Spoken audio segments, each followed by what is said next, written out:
प्रदेश में हुए लोकसभा चुनाव में दोनों प्रमुख सियासी दलों के उम्मीदवारों को भीतरघात का सामना करना पड़ा। ये मामला जब ज्यादा गंभीर महसूस हुआ तो पहले कार्रवाई बीजेपी की ओर से हुई। पानीपत जिला बीजेपी कमेटी ने मनोहर लाल के चुनाव प्रचार के दौरान पार्टी विरोधी गतिविधियों पर अपने 5 पदाधिकारियों को नोटिस देकर जवाब मांगे। इसमें किसी पर मतदान के दिन जेजेपी का बस्ता उठाने, किसी पर पंजाबी को ज्यादा वोट न देने और किसी पर जिम्मेदारी होते हुए भी अपने इलाके में मनोहर लाल के रोड शो में शामिल न होने के आरोप है। चुनाव की गिनती 4 जून को होनी है। 4 जून के बाद पता लगेगा कहां क्या हुआ है। हालांकि लोग दुविधा में चल रहे हैं अभी।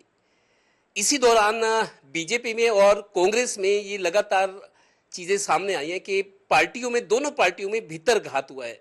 भीतरघात को लेकर पानीपत जिला कमेटी ने एक एक्शन लिया है। एक्शन क्या, 5 लोगों को नोटिस जारी किए गए हैं कि पूर्व मुख्यमंत्री और करनाल लोकसभा प्रत्याशी मनोहर लाल के चुनाव प्रचार के दौरान कुछ उस तरह की चीजें हुई है जिसको पार्टी में पार्टी विरोधी गतिविधियां माना जाता है।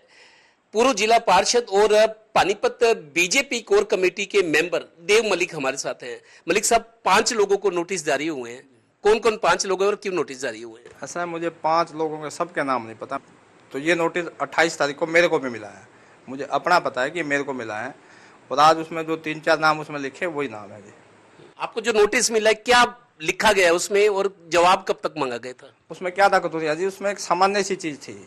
हमारे यहाँ ना 19 तारीख को खट्टर साहब का रोड शो था। हमारे जो यहाँ से लोकसभा के उम्मीदवार हैं उनका रोड शो था, वो मेरे गाँव में था। तो पहला तो मुझे उस कार्यक्रम की कुछ सूचना थी नहीं। वैसे भी जो कार्यक्रम जो तय करने वाले लोग थे उन्होंने मेरे को कुछ सूचना नहीं दे रखी थी। फिर भी मुझे पता था, मैं ईमानदारी से कह रहा इस चीज़ का, वो उनका रोड शो है, कोर कमेटी का सदस्य उन्होंने के नाते।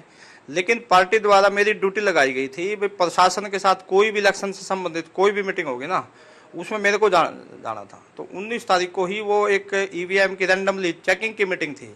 एसडीएम पानीपत का फ़ोन आ गया मेरे पास सुबह, उसमें मेरे को जाना पड़ा। इस वजह से मेरे से वो रोड शो मिस हो गया। चूंकि पूर्व मुख्यमंत्री बहुत बड़ा चेहरा है, करनाल से चुनाव लड़े थे, उनका रोड शो था और आप तो करता धरता लोगों में थे, आप ही शामिल नहीं हो सके। वैसे होना चाहिए था मेरे हिसाब से।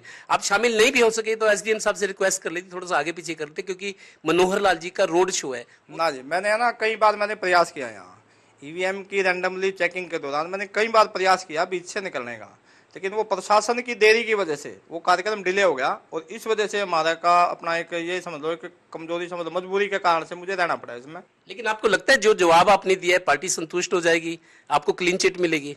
वो पार्टी का काम है। मैंने अपनी ईमानदारी से बता दिया जी। आर्य गर्ल्स स्कूल में मेरी ड्यूटी थी, वहाँ के सीसीटीवी हैं, फुटेज हैं, एसटीएम है, पानीपत है या कानूगो है, वहाँ पे मेरे हस्ताक्षर हुए हैं, मेरी रिकॉर्डिंग है, हर चीज़ है, वो बिल्कुल सबूत के साथ है। वो ईमानदारी की बात है। बीजेपी की मौजूदा दूसरे कार्यकाल की सरकार चल रही है। पहले कार्यकाल में आप भी बीजेपी में थे, लेकिन आप बगावती सुर थे आपके। हमने देखा आपने नगर निगम पे और कई जगह धरने दिए कि काम ठीक नहीं हो रहा, भ्रष्टाचार ज्यादा है नगर निगम में। आप धरने पे बैठे थे, मेरे को याद है। तो असंतुष्टों में आपकी गिनती होती थी तब, लेकिन अब संतुष्ट है, पार्टी ठीक काम कर रही है। क्या कथुरिया जी, मैं 2002 से, मैं 1999 से विद्यार्थी परिषद से मैंने अपना जीवन शुरू किया भाजपा के साथ, और मैं 2002 से लगातार भारतीय जनता पार्टी का पदाधिकारी हूँ। तो मैं पानीपत के बहुत वरिष्ठ कार्यकर्ताओं में मेरी गिनती है।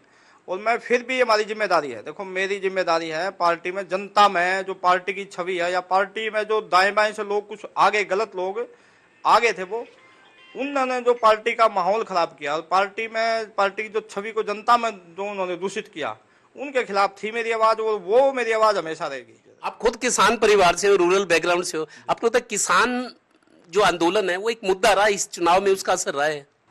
जी, उसमें मैं बिल्कुल ईमानदारी से स्वीकार करता हूँ आपके कैमरे के सामने से।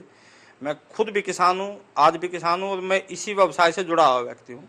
तो ये थोड़ा सा हमारे जो किसान वर्ग है समाज में, उसमें भारतीय जनता पार्टी को लेकर के अच्छी नाराजगी थी, जो इस इलेक्शन में भी हमारे को इतना अंदाजा नहीं था वो नाराजगी इतने स्तर पर आ जाएगी।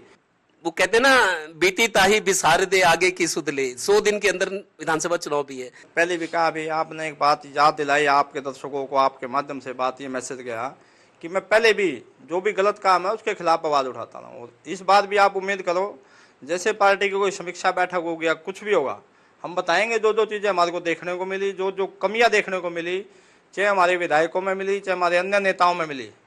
इनका ये मानना है कि जो हो गया सो हो गया, लेकिन अब विधानसभा चुनाव के लिए पार्टी को गंभीरता से वो सारे कदम उठाने पड़ेंगे जिससे सियासी नुकसान कम से कम हो या ना हो।